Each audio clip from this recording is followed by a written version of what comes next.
The monsoon rains hammered against the windows of the presidential palace. Sheets of water cascaded down the glass, distorting the view of Ouagadougou's skyline. Inside, the electricity flickered, casting eerie shadows across the room. Ibrahim Traoré stood with his hands clasped behind his back, watching the storm rage. At 34, he was one of the youngest presidents in African history. But tonight, the weight on his shoulders made him feel decades older. A soft knock on the door broke his concentration. "Enter," he commanded, not turning around. Colonel Sanu, his most trusted intelligence officer, stepped into the room. The man's uniform was soaked, his eyes bloodshot from lack of sleep. "You came through the rain," Traoré observed. "I couldn't risk the main entrance surveillance, Mr. President." Sanu's voice was barely audible above the thunder. "What I have, it can't wait until morning." Traoré gestured to a chair, but Sanu shook his head. "Sir, our source inside Camp de Sécurité Avancée 14 is dead." The president's expression didn't change, but his eyes darkened. "How?" "Car accident." Sanu's tone made it clear he believed nothing of the sort. "But before he died, he managed to send this." The colonel produced a small flash drive from his pocket.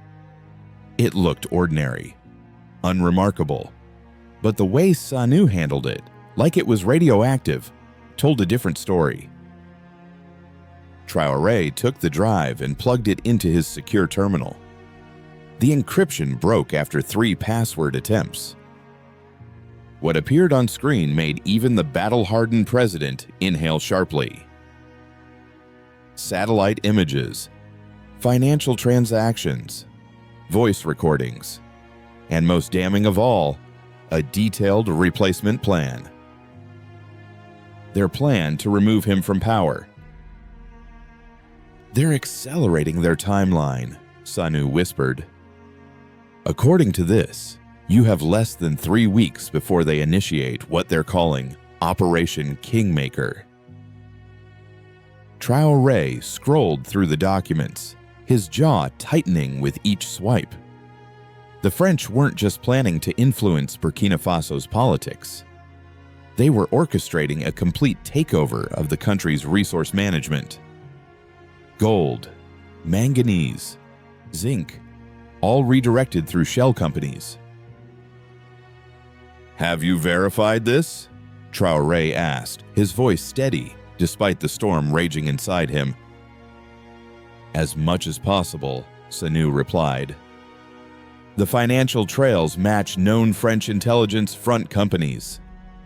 The voice on the recordings belongs to General Marceau, commander of CSA 14. Traoré closed the files and removed the drive. For a long moment, he said nothing.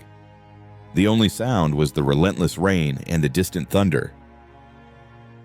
"Do you know what my father told me before he died, Colonel?" Traoré finally broke the silence. "He said, in Africa, we don't need more politicians. We need more witnesses." He turned to face Sanu fully now. "I need to see it with my own eyes." Sanu's expression shifted from concern to alarm. "Mr. President, you can't possibly mean—" "I do."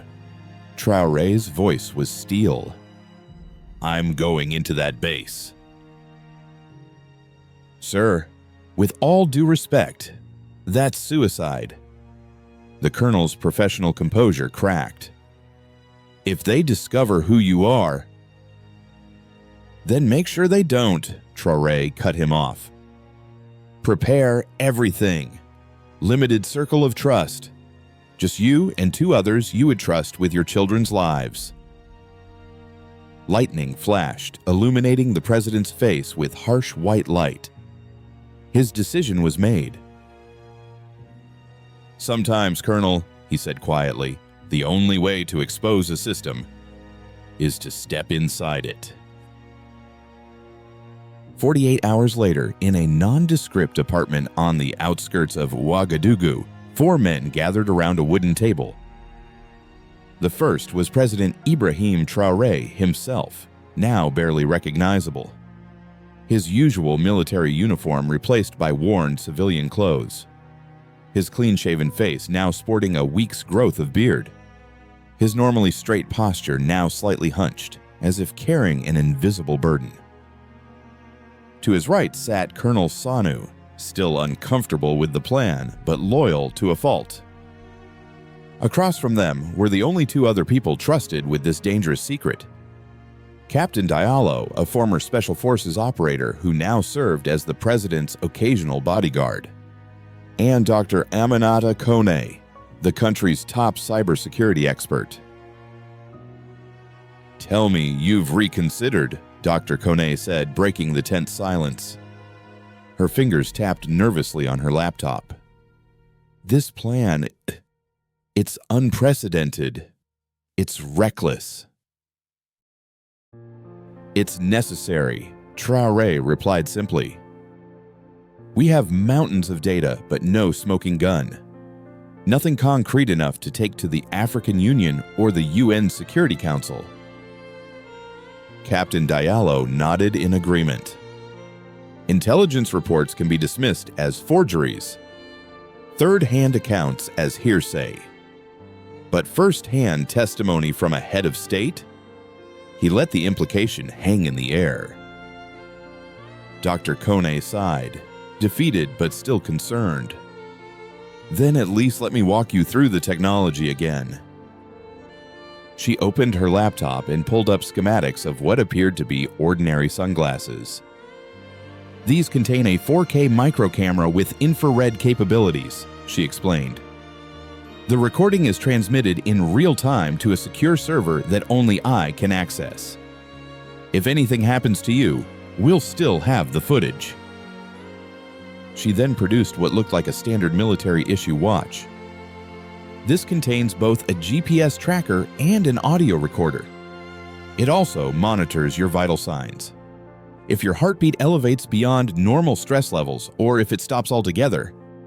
She hesitated. "Well, let's make sure it doesn't come to that." Colonel Sanu spread out a detailed map of the French military base. "We've identified 3 key areas of interest," he said, pointing to marked locations. "The unmarked hangar on the eastern perimeter, the communication center, and the administrative building where intelligence suggests they hold their strategic meetings." Captain Diallo took over, his voice calm and methodical. "Our cover story is simple. You are Alain Konaté, a civilian logistics liaison assigned to conduct a routine inventory check. Your credentials will pass any standard verification. I'll be your driver. Colonel Sanu will monitor from outside the perimeter." Traoré absorbed every detail, committing the base layout to memory. "And our exit strategy?" he asked. "Standard inspection visits last approximately 4 hours," Diallo replied. "Any longer might raise suspicions. We go in at 1300 hours when shift changes and lunch rotations create the most activity and thus the most chaos. We exit no later than 1700. Dr. Kone handed Traoré a small metal case. "One last thing," she said quietly. "If you're compromised." She opened the case to reveal what looked like an ordinary pen. "Press the top 3 times in succession. It will send a distress signal and release a localized EMP that will disable electronic surveillance within a 20-meter radius. It might buy you precious seconds." Traoré took the pen and tucked it into his breast pocket. "I won't need it," he said with quiet confidence. "But thank you." As the meeting concluded, Dr. Kone pulled Traoré aside. "Mr. President," she whispered, "there's something else you should know. My analysis of their communication patterns suggests they might have someone inside your cabinet. Someone feeding them information. Traoré's eyes narrowed slightly. Who? I don't know yet, but be careful who you trust when you return. Dawn broke over Burkina Faso, painting the sky in hues of orange and gold. In a small, unmarked safe house, Ibrahim Traoré underwent his final transformation. Captain Diallo, who had once trained with French Special Forces before returning to serve his homeland, oversaw every detail of the disguise. The key is in the subtleties, Diallo explained as he applied a special adhesive to alter the shape of Traoré's earlobe slightly. It's the small things people notice subconsciously. The way you walk, how you hold your shoulders, where your eyes rest when you're thinking. Traoré had spent the previous day studying video footage of actual logistics inspectors, their mannerisms, their paperwork routines, the specific jargon they used. Now, as he looked in the mirror, he barely recognized himself. His normally assertive gaze had softened into something more mundane. His powerful stride shortened to the hurried shuffle of a mid-level bureaucrat. Even his voice had changed. He'd practiced speaking an octave higher, with the slight stammer of someone more comfortable with paperwork than people. Remember, Diallo cautioned as he handed Traoré a worn leather case filled with authentic-looking inspection forms. The French soldiers on that base have likely seen your face in briefings. Never make direct eye contact for more than a second. Always appear slightly confused or overwhelmed. No one pays attention to someone who seems incompetent. Traoré nodded, already in character. When he spoke, it was with the nervous energy of Alain Konaté, not the commanding presence of President Traoré. I think the manifests from last month's shipment might have discrepancies, he stammered, flipping through papers anxiously. Diallo smiled with approval.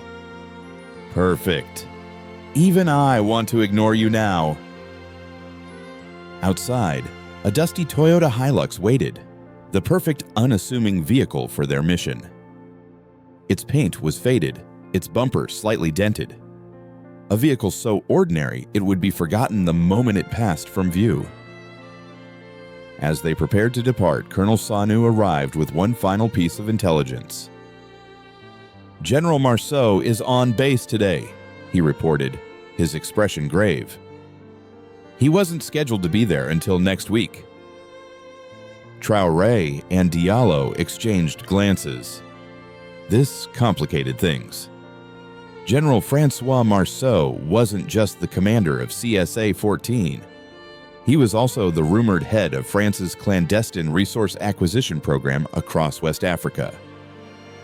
And he had met President Traoré twice during official state functions. Should we abort? Diallo asked, deferring to his president. Traoré considered it for a moment, then shook his head. No, he decided.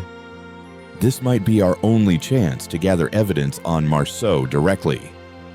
We proceed as planned. As they climbed into the Hilux, Sanu handed Traoré one last item, a small wooden medallion on a simple cord. From your father's village, the colonel explained quietly. For protection. Traoré slipped it around his neck and tucked it beneath his shirt, touched by the gesture. If all goes well, he said, I'll see you before sunset. And if not, Sanu couldn't help asking. Traoré's eyes hardened momentarily, a glimpse of the president beneath the disguise. Then make sure the world knows why I was there. The sun hung high in the sky, casting harsh shadows across the parched landscape as the Toyota Hilux approached the French military base. From a distance, Camp de Sécurité Avancée 14 looked like a small fortress rising from the savannah. concrete walls topped with razor wire, guard towers at regular intervals, the French flag fluttering in the hot breeze. In the passenger seat, Ibrahim Traoré, now fully in character as Alain Konaté, fidgeted with his paperwork. His heart rate had elevated slightly, but his training kept his breathing steady. "Remember," Captain Diallo murmured as they approached the checkpoint, "you've done this a dozen times before. You're bored with the routine. This is just another tedious workday for you." Traoré gave a slight nod, then hunched his shoulders and adopted the slightly annoyed expression of a bureaucrat interrupted from more important work. At the main gate, 2 French soldiers in desert camouflage stepped forward, rifles held casually but ready. One approached the driver's side while the other circled to inspect the vehicle. "Identification!" the first guard demanded in French-accented English. Diallo handed over their forged credentials without a word. Professional, routine, bored. The guard examined the IDs, glancing between the photos and their faces. Traoré kept his eyes on his clipboard, appearing absorbed in his inventory sheets. "Purpose of visit?" the guard asked. "Monthly logistics audit," Diallo replied flatly. "Sector 4 equipment inventory and supply chain verification." The guard nodded and checked a tablet. A moment of tension as he scrolled through what must have been a schedule or authorization list. Traoré's pulse quickened. If Dr. Koné's digital insertion had failed. "You're expected," the guard finally said, handing back their IDs. "Proceed to Administration Building B for check-in. Do not deviate from authorized areas." The gate lifted and Diallo drove through with the measured pace of someone who'd done this many times before. They were in. The interior of the base was a model of military efficiency. Perfectly aligned vehicles, immaculate pathways, personnel moving with purpose. As they parked outside Administration Building B, Diallo spoke quietly. "We have exactly 3 hours and 42 minutes before our expected departure time.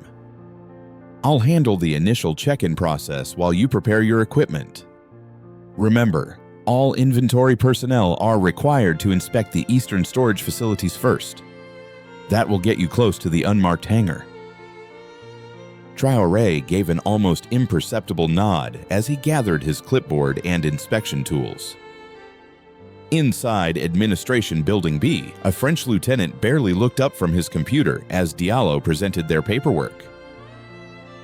"Another audit?" the lieutenant sighed. "That's the 3rd one this month." "Budget season," Diallo shrugged. "Paris wants everything triple-checked." The lieutenant stamped their authorization forms. "Your escort will be here in 10 minutes. Wait in the corridor." This was an unexpected complication. An escort meant limited freedom to explore. Traoré and Diallo exchanged a subtle glance. They needed to separate. When the escort, a young corporal named Dubois, arrived, Diallo smoothly took control of the situation. "My colleague needs to begin with the vehicle maintenance logs," he explained. "I'll start with the supply inventories. We'll cover more ground that way." The corporal hesitated. "Protocol requires." "Call your lieutenant if you want," Diallo interrupted with bureaucratic impatience. "But then you can explain to him why the audit is behind schedule and we all have to stay late." No soldier in any army wants to create more work for themselves. The corporal relented. "Fine. I'll take you to supplies. The vehicle logs are in Building D, 2nd floor." He pointed Traoré in the general direction. And just like that, the president of Burkina Faso was alone inside a French military base. Ibrahim Traoré moved through the base with the distracted air of someone focused on tedious work. His disguise was perfect, a clipboard-wielding bureaucrat drawing about as much attention as furniture. He made his way toward Building D as instructed, but his path deliberately took him past the eastern perimeter where the unmarked hangar stood. It was a massive structure, at least 200 meters long, with no windows and only 2 visible entrances. Unlike every other building on the base, it bore no identification numbers or purpose designations. The hangar doors were sealed shut, with a sophisticated electronic security pad controlling access. 2 armed guards stood at attention outside, a security measure Traoré hadn't seen elsewhere on the base. Whatever was inside that hangar, the French military considered it worth protecting. Traoré couldn't approach directly without arousing suspicion. Instead, he found a maintenance shed about 50 meters away with a clear line of sight to the hangar. He pretended to inspect equipment while observing the facility's operations. His patience was rewarded 30 minutes later when an alarm sounded, 3 short blasts that sent personnel scurrying to their stations. The hangar doors began to slide open. Traoré adjusted his glasses, activating the hidden camera. What emerged from the hangar made his blood run cold. A convoy of unmarked trucks, 6 in total, rolled out in precise formation. Each vehicle was loaded with identical metal containers bearing serial numbers, but no other identifying marks. What caught Traoré's attention were the custom climate control units attached to each container. Whatever was inside needed to be kept at a specific temperature. As the trucks passed near his position, Traoré carefully focused his camera on one container that had been improperly sealed. Through the small gap, he could see the distinctive reddish-brown color of Burkinabe laterite soil rich in gold, manganese, and rare earth minerals. But it was the marking on the container that confirmed his suspicions. ARE, Project Midas, Phase 2. Traoré knew from intelligence briefings that Project Midas was the code name for France's classified rare earth mineral extraction program, a program officially terminated after public outcry in 2019. Yet here it was, still operating in secret on Burkinabe soil. As he continued recording, a voice behind him nearly stopped his heart. "You there! What are you doing?" Traoré turned slowly to face a French officer, a captain by his insignia, striding toward him with a suspicious glare. I'm conducting the equipment audit," Traoré stammered, deepening his disguise by appearing flustered. He thrust his clipboard forward. "Generator maintenance logs show inconsistent fuel consumption in this sector. I was checking the actual units." The captain's eyes narrowed as he took the clipboard. "This area is restricted during transport operations." "No one told me," Traoré replied, adding an edge of bureaucratic annoyance to his voice. "How am I supposed to complete the audit if I can't access all the equipment?" It was a calculated risk, pushing back slightly rather than appearing too apologetic, which might trigger more suspicion. The captain studied him for a moment longer, then handed back the clipboard. "Finish here quickly and move to another sector," he ordered. "And update your security briefing. Transport times are posted in administration." "Yes, sir." "Thank you, sir," Traoré replied with just the right mixture of relief and irritation. As the captain walked away, Traoré allowed himself a small breath. He'd avoided discovery, but more importantly, he'd confirmed what they had only suspected before. France was secretly extracting valuable minerals from Burkina Faso, completely outside official agreements. But he needed more than just visual evidence of containers. He needed documentation, plans, the paper trail that would prove beyond doubt what was happening. And for that, he needed to access the one place on base where such information would be stored: the Secure Communication Center.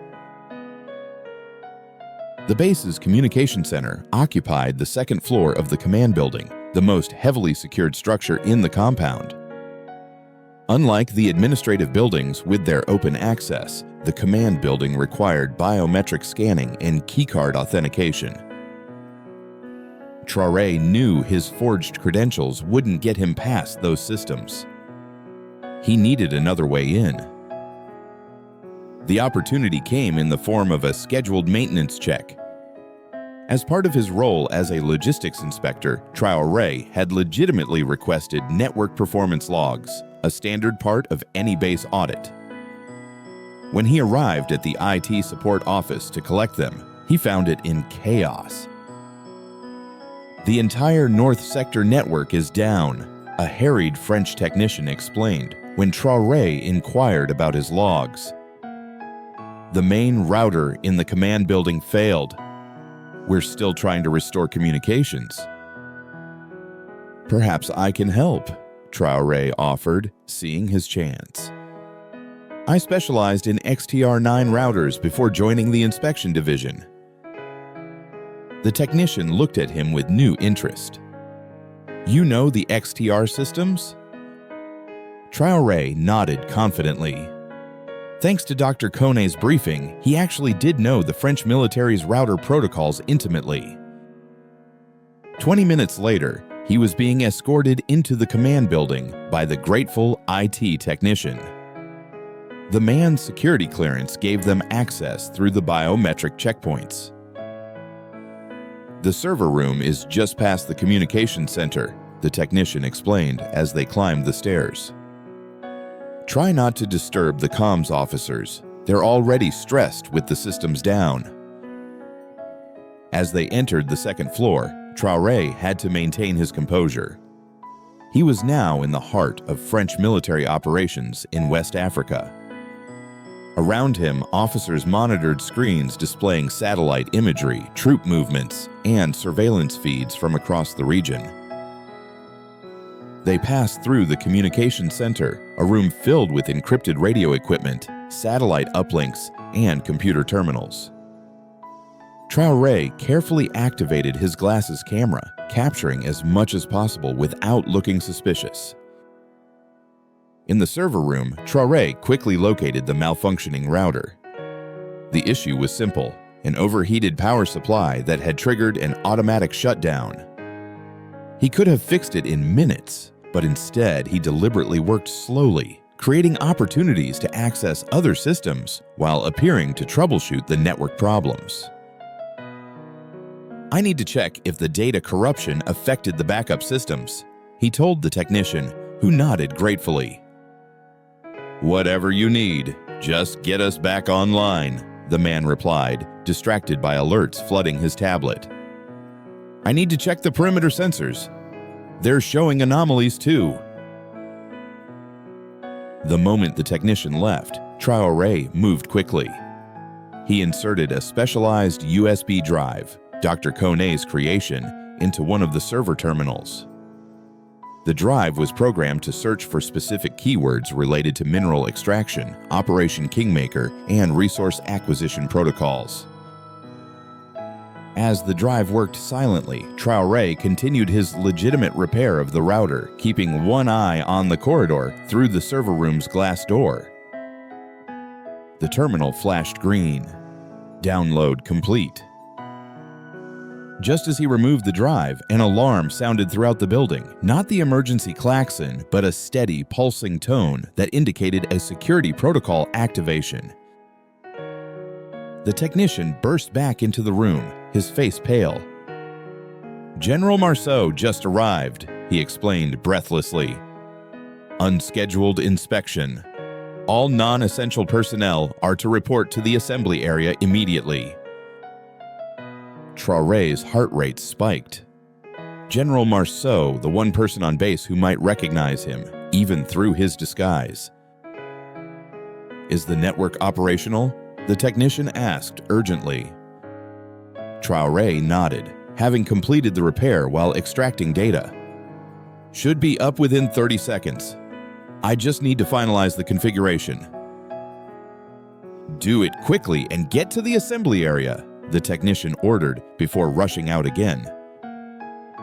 Traoré finished the repair properly, leaving no trace of tampering that might raise alarms later, then slipped the USB drive into a hidden pocket sewn into his boot. As he exited the server room, a commotion at the far end of the communications center caught his attention. Officers were standing at attention as a small entourage entered. At its center walked General Francois Marceau himself. Traoré lowered his head, adjusting his posture to appear smaller, less noticeable. He began walking toward the stairs, moving unhurriedly to avoid drawing attention. "You there!" The sharp command froze him mid-step. "Yes, you, technician." General Marceau was addressing him directly. Traoré turned slowly, keeping his eyes downcast in a show of deference. His pulse thundered in his ears. "The network is operational again, sir," he reported, his voice higher and slightly tremulous, exactly how Alain Konate would sound when addressing a general. Marceau approached, studying him with sharp eyes. The general was a tall man with silver hair and the confident bearing of someone accustomed to absolute authority. "You restored it?" he asked, sounding mildly impressed. Yes, sir. Just a power supply failure causing cascade errors in the routing tables." The general continued to study him, and for a terrible moment, Traoré wondered if his disguise had failed. Had Marceau recognized something familiar in his features? "Good work," the general finally said. "That's the kind of competence we need more of." He turned to an officer beside him. "Make a note to commend the technical teams in the report." "Thank you, sir," Traoré replied, relief washing through him even as he maintained his meek demeanor. As the general's group moved on, Traoré made his way down the stairs, forcing himself to move at a normal pace despite the urge to run. He had what he came for. Now he needed to find Captain Diallo and exit the base before anyone discovered what he'd done. The assembly area was filled with non-essential personnel, a mixture of administrative staff, maintenance crews, and logistics officers. Traoré spotted Captain Diallo across the room and made his way toward him, careful not to appear too purposeful. "We need to leave," he murmured when he reached Diallo's side. "I have what we came for, and Marceau is conducting an inspection."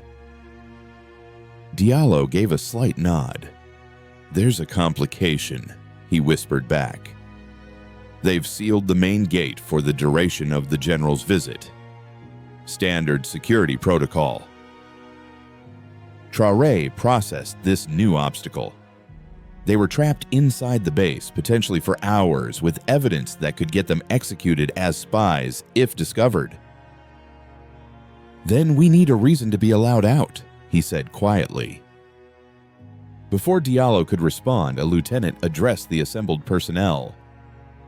"General Marceau's inspection will take approximately 2 hours," he announced. "During this time, all personnel are to remain in designated areas, unless specifically authorized otherwise." As the officer continued outlining protocols, Traoré scanned the room, his trained eyes noticing details others might miss. Near the entrance, a soldier was distributing what appeared to be updated security badges, temporary IDs for the inspection period. More importantly, he noticed several supply trucks parked just outside, their drivers looking annoyed at the delay. An idea formed. "Follow my lead," he whispered to Diallo. Traoré approached the lieutenant who had just finished addressing the room. "Sir, we have a scheduled inventory audit at the agricultural station 5 kilometers south," he explained, projecting bureaucratic concern. "The samples there are time-sensitive. They'll be useless for analysis if we don't process them within the next hour." The lieutenant frowned. "No exceptions to the lockdown. General's orders." "Of course, sir," Traoré replied deferentially. "But perhaps you could call Major Pelletier. He specifically requested this audit after the contamination issues last month. The agricultural data feeds directly into regional security assessments." He was taking a calculated risk, invoking the name of an officer he knew to be stationed elsewhere, hoping the lieutenant wouldn't want to disturb a superior officer over what seemed like a minor administrative issue. The lieutenant hesitated, clearly weighing the inconvenience of dealing with this problem against the potential displeasure of a major. "Show me your paperwork," he demanded. Traoré produced the forged documentation, which Dr. Kone had created with meticulous attention to detail. The lieutenant examined it, then sighed in resignation. "Fine. I'll authorize a temporary exit permit. But you return immediately after completing the agricultural station audit. Understood?" "Absolutely, sir." "Thank you, sir," Traoré replied with visible relief. 20 minutes later, they were driving through the main gate, temporary exit permits displayed prominently on their dashboard. The guards barely glanced at them, more focused on the convoy of officials arriving for the general's inspection. Once they were a safe distance from the base, Diallo broke the silence. "Did you find what we were looking for?" Traoré removed the USB drive from his boot and handed it to Diallo. "More than we expected," he replied grimly. "But we need to get this to Dr. Kone immediately. I want to know exactly what we're dealing with before we proceed." They drove in silence for several kilometers, taking a circuitous route to ensure they weren't being followed. Eventually, they reached the rendezvous point, an abandoned agricultural processing facility that served as their temporary base of operations. Colonel Sanu and Dr. Kone were waiting anxiously. Their expressions shifted from relief to concern as they observed the tension in Traoré's face. "Mr. President," Sanu acknowledged, the formal address a reminder of who Traoré truly was, despite his current appearance. Traoré handed the USB drive to Dr. Kone. "I need to know what's on this immediately." As she worked, Traoré removed the elements of his disguise, the altered earlobes, the glasses, the subtle makeup that had changed the contours of his face. With each piece removed, he seemed to grow taller, his posture straightening as he reclaimed his true identity. "My God," Dr. Kone's voice cut through the room. Her face had drained of color as she stared at her laptop screen. "What is it?" Traoré asked, moving to her side. "It's not just minerals they're extracting," she said, her voice barely above a whisper. "It's much worse than we thought." She turned the screen so they could all see the documents she'd decrypted. Project Midas wasn't just a resource extraction operation.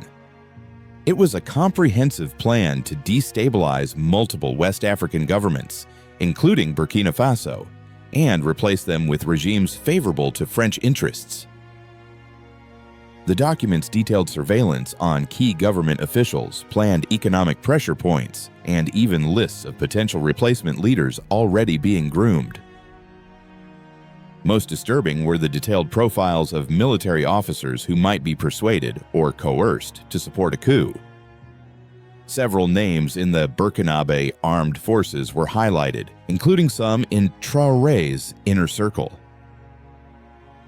"This explains the increase in regional violence," Sanu muttered, scanning the documents. They've been funding insurgent groups to create instability, creating the very security threats they claim to be protecting us from. Traoré's expression hardened as he absorbed the magnitude of the betrayal. "How far along is their timeline?" he asked quietly. Dr. Kone pulled up another document. According to this, Operation Kingmaker is set to begin in 16 days. The first phase involves creating a border incident with Mali that would justify increased French military presence. "And the second phase?"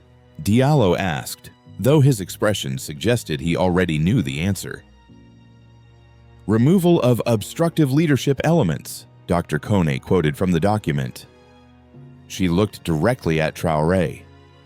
"They're planning to eliminate you, Mr. President." A heavy silence filled the room as the four of them contemplated the implications. "What do we do with this information?" Sanu finally asked. "If we present it publicly, they'll simply deny everything. Call it a fabrication." Traoré moved to the window, looking out at the landscape of his beloved country, the country he had sworn to protect. For a long moment, he said nothing. When he finally turned back to face them, his eyes burned with resolve. "We don't just expose them," he said decisively. "We trap them." 3 days later, President Ibrahim Traoré stood before the cabinet in the presidential palace, his face grave as he addressed the assembled ministers. The room was secure, swept for listening devices twice that morning by Colonel Sanu's most trusted personnel. What Traoré was about to propose would change the course of Burkina Faso's history. "What I am about to share must not leave this room," he began, his voice steady. "The security of our nation depends on absolute secrecy." For the next hour, he detailed his findings from the infiltration of the French base, presenting the evidence they had gathered.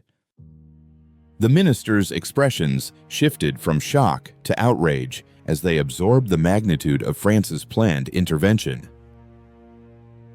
"They've been operating on our soil without consent," Defense Minister Ouédraogo growled, pounding his fist on the table. "This is an act of war." "We should expel all French military personnel immediately," suggested another minister. Traoré raised his hand for silence. "If we move openly against them now, we play into their hands," he cautioned. "They would use it as the very pretext they've been manufacturing. We need to be smarter than that." He nodded to Dr. Kone, who activated a secure presentation system. "I propose Operation Sunlight," Traoré continued, outlining a complex counterintelligence strategy.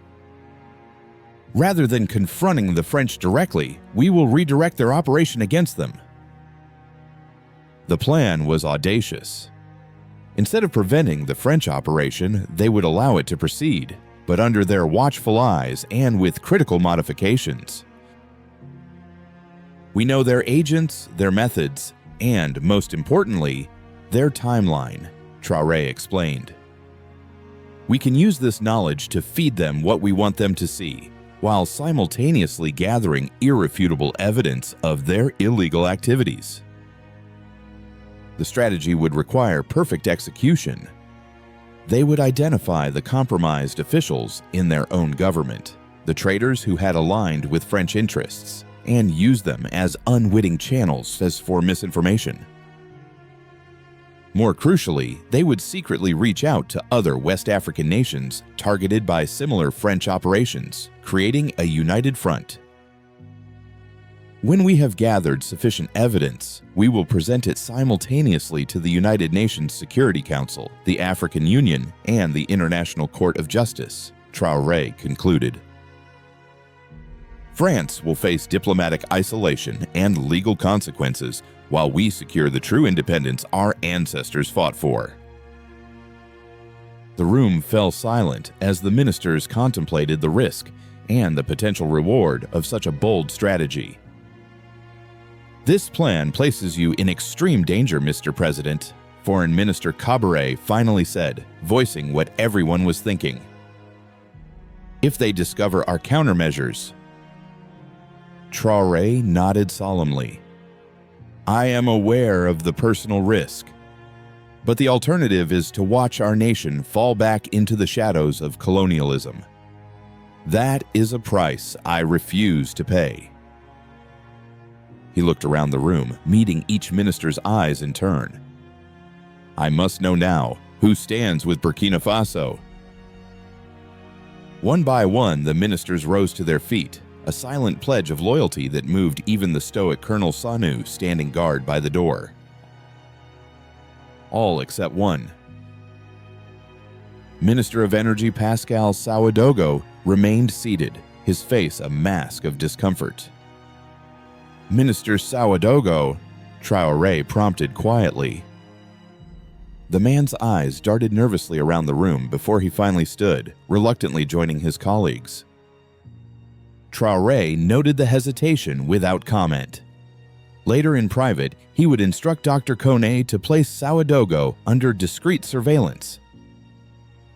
The traitor in their midst had just identified himself. Operation Sunlight unfolded like an intricate chess match over the following days. Minister Sawadogo was not arrested or confronted. Instead, he became an unwitting conduit for carefully crafted misinformation.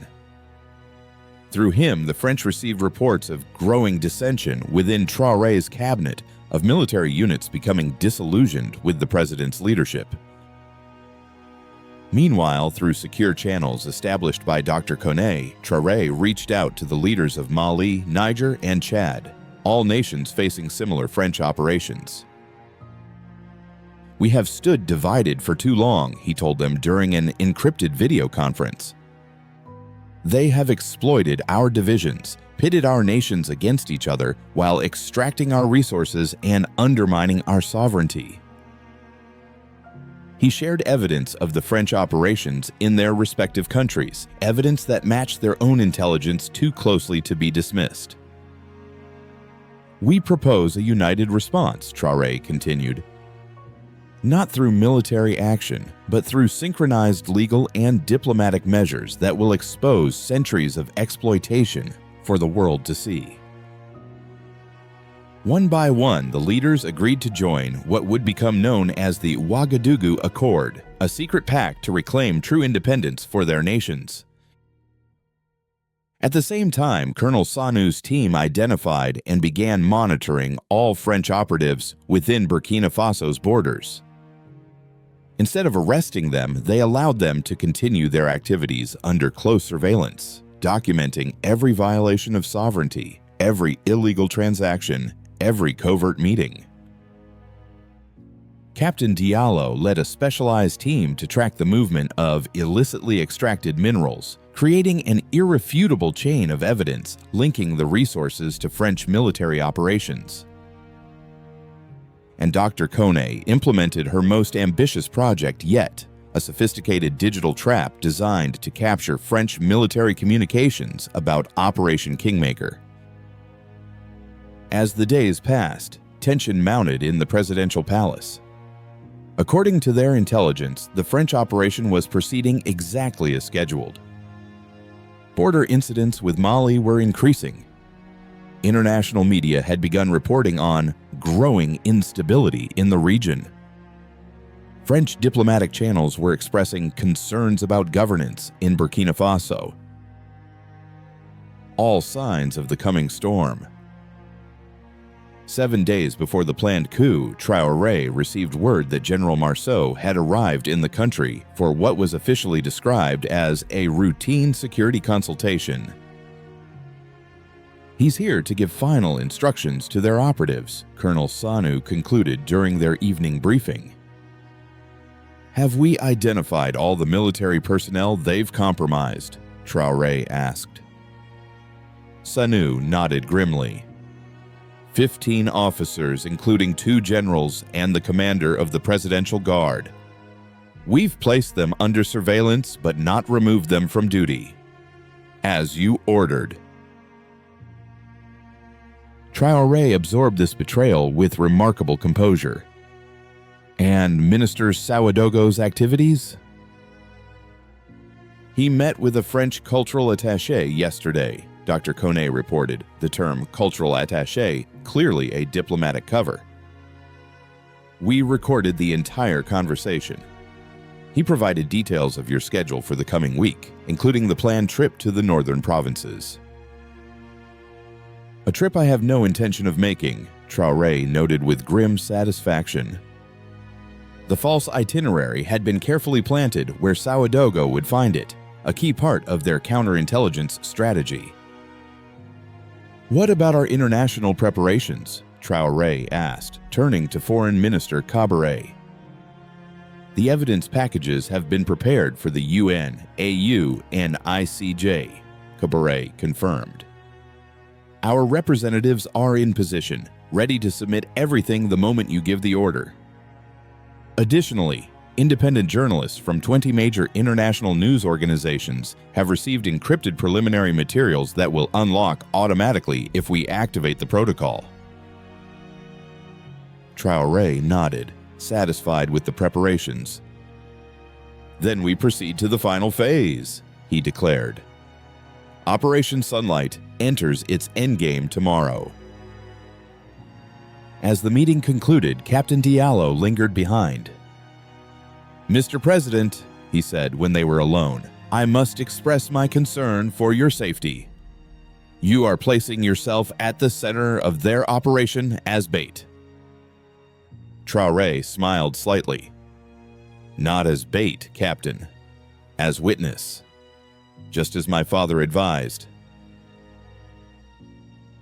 At least allow us to increase your security detail, Diallo pressed.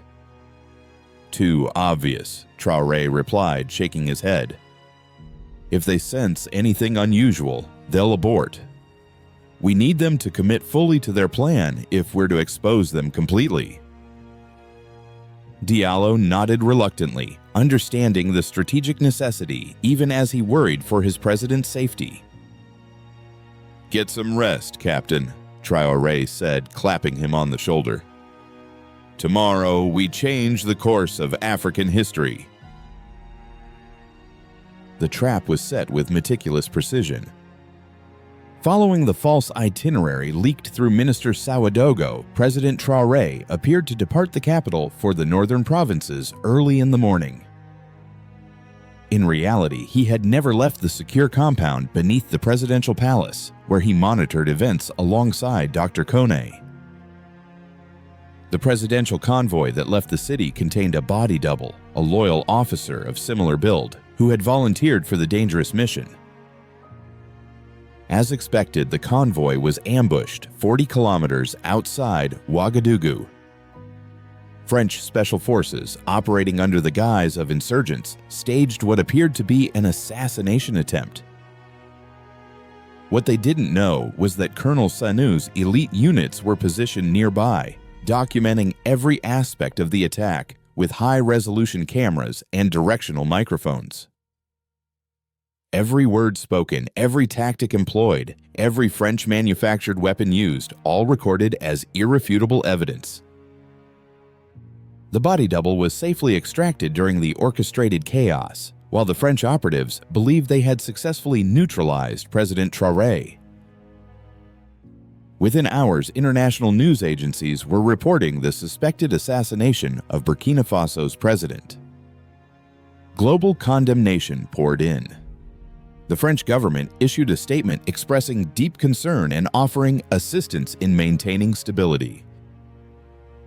Just as Dr. Koné had predicted, General Marceau moved quickly to implement the next phase of Operation Kingmaker. The compromised Burkinabe military officers staged what appeared to be a coup to restore order. Minister Ouagadougou was positioned to head the transitional government. By nightfall, French-backed forces had secured key government buildings in Ouagadougou. Minister Ouagadougou appeared on national television, solemnly announcing the formation of a National Committee for Salvation following the tragic assassination of President Traoré by terrorist elements. What neither Ouagadougou nor his French handlers realized was that every word of his broadcast was being simultaneously fact-checked and disproven on independent media platforms through evidence provided by Dr. Koné's digital team. At precisely 10:00 p.m., as General Marceau was meeting with the coup leaders at a secure compound on the outskirts of the capital, Operation Sunlight reached its culminations. President Ibrahim Traoré, very much alive, appeared on every television channel, radio station, and digital platform in Burkina Faso. Citizens of Burkina Faso, I speak to you tonight not just as your president, but as a witness, he began, his voice steady and resolute. For too long, our nation and our continent have been subjected to the shadows of foreign intervention. Tonight, we bring these operations into the light. As he spoke, screens split to show documented evidence of French clandestine operations, mineral extraction, weapons shipments, financial transactions, surveillance operations. Most damning of all was footage from the day's staged assassination attempt, with clear audio of French operatives confirming their mission objectives. This evidence has already been submitted to the United Nations Security Council, the African Union, and international courts, Traoré continued. But more importantly, it is now in the hands of you, the people, who deserve to know the truth about those who claim to be our partners while undermining our sovereignty. At the same moment, loyal military units under Colonel Sanu's command moved to secure the capital, arresting the coup plotters, including Minister Ouagadougou. A specialized team surrounded the compound where General Marceau was meeting with his operatives. Rather than storming the building, they simply sealed all exits and waited. Inside the compound, General Marceau watched Traoré's broadcast with growing horror as he realized the magnitude of what had happened. His entire operation, years in the planning, had not just failed, it had been exposed to global scrutiny. "We've been compromised," he told his officers tersely. "Initiate Protocol Omega. Destroy all documentation and prepare for immediate extraction." But when his communications officer attempted to send the emergency signal, he found all frequencies jammed. The digital security systems had been compromised. Even their satellite phones were non-functional. As realization dawned that they were trapped, the compound's communication system suddenly activated on its own. President Traoré's voice filled the room. "General Marceau," he said calmly, "this is a direct communication to you and your officers. You are currently surrounded by Burkina Faso Special Forces. All communication with your base has been severed. Your operation has failed." There was a brief pause before Traoré continued. "You have two options. You may surrender peacefully and face trial in international court for violations of sovereignty and attempted coup d'etat. Or you may resist, in which case we will be forced to treat you as hostile combatants on Burkinabe soil." General Marceau stood frozen, decades of military discipline warring with the sudden realization that he faced total defeat. Around him, his officers exchanged nervous glances, their confidence evaporating as they grasped the full extent of their predicament. "You have 5 minutes to decide," Traoré's voice concluded, followed by silence. Marceau sank into a chair, his mind racing through possibilities, each bleaker than the last. His career, his reputation, the entire French strategy in West Africa, all destroyed in a single night. "Your orders, sir," his second-in-command finally asked, breaking the tense silence.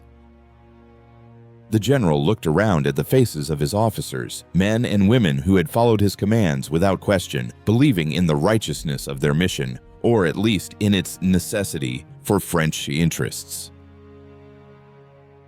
"Contact Colonel Sanu," he said finally, his voice hoarse. Tell him we will surrender without resistance." Outside the compound, Colonel Sanu received the message with grim satisfaction. Within 20 minutes, General Marceau and 11 French officers were in custody, being transported to a secure military facility where international observers were already waiting to document their detention and ensure proper treatment. Across Ouagadougou, loyal military units secured the capital, arresting the conspirators who had participated in the attempted coup. By dawn, order had been restored, and citizens were gathering spontaneously in the streets, celebrating their nation's victory over foreign intervention. The international reaction was swift and unprecedented. The evidence presented by Burkina Faso, corroborated by similar documentation from Mali, Niger, and Chad, created a diplomatic earthquake. Emergency sessions were called at the United Nations Security Council and the African Union. France found itself isolated on the world stage. Initial denials by the French government collapsed in the face of overwhelming evidence. When recordings emerged of direct communications between General Marceau and officials in the French Defense Ministry, the scandal reached the highest levels of power in Paris. President Traoré addressed a special session of the African Union in Addis Ababa, his words broadcast across the continent. "Today marks not just a victory for Burkina Faso, but a turning point for Africa," he declared. "For centuries, our continent has been treated as a resource to be exploited rather than a people to be respected. Today we have demonstrated that those days are over." His speech received a standing ovation from the assembled leaders, many of whom had privately endured similar interventions in their own countries but had lacked the evidence to confront them openly. In the weeks that followed, the Ouagadougou Accord, once a secret pact, became a public framework for a new approach to international relations. Nations across West Africa announced reviews of their military and economic agreements with former colonial powers. The trials of the conspirators began under international observation. Minister Ouagadougou and the military officers who had betrayed their country faced justice in Burkina Faso courts. General Marceau and his team were transferred to the International Criminal Court in The Hague, where they would answer for violations of sovereignty and conspiracies to overthrow a legitimate government. But perhaps the most significant changes occurred in Burkina Faso itself. Epilogue: The New Dawn. 6 months after Operation Sunlight, President Traoré stood at the site of what had once been the French military base. The facility had been converted into a technical institute specializing in mineral engineering and sustainable resource management. From this soil, our students will learn not just how to extract resources, but how to develop them for the benefit of our people, he announced at the opening ceremony. The foreign policy established in the aftermath of the crisis became known as the Traoré Doctrine, a commitment to true independence coupled with strategic international cooperation based on mutual respect. Other African nations were adopting similar approaches, creating a continental shift in how resources were managed and how foreign partnerships were structured. Dr. Kone had been appointed to head a new Ministry of Technological Sovereignty tasked with developing Burkina Faso's digital infrastructure and cyber capabilities. Her team, expanded and well-funded, was training a new generation of technical experts. Colonel Sanu continued to serve as head of military intelligence, implementing reforms to protect against future infiltration attempts while strengthening regional security cooperation with neighboring countries. and Captain Diallo had been promoted, now leading an elite unit specialized in counterintelligence operations.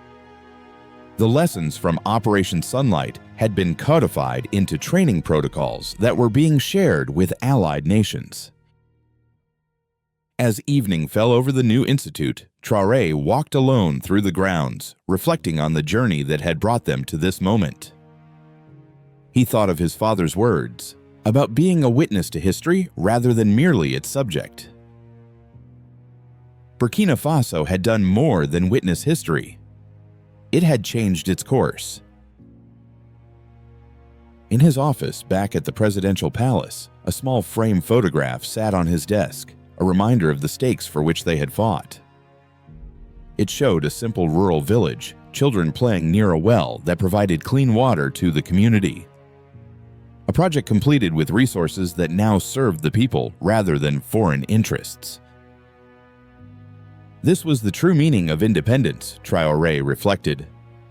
Not isolation from the world, but the freedom to determine one's own destiny within it. To use one's resources for the benefit of one's own people. To stand as equals in the community of nations. Night had fallen by the time he returned to the palace. From his window, he could see the lights of Ouagadougou spreading out before him, a city transformed not just by new infrastructure, but by a renewed sense of possibility. The lion had not merely escaped the hunter's trap. It had reclaimed its territory and established new rules for those who wished to enter it. And across the continent, other nations were following its example, creating a new era of African sovereignty built not on rhetoric but on action. The path ahead would not be easy. Powerful interests would not simply abandon their ambitions. But something fundamental had changed. A psychological barrier had been broken. The myth of dependency had been shattered. Ibrahim Traoré smiled as he turned from the window. There was still much work to be done.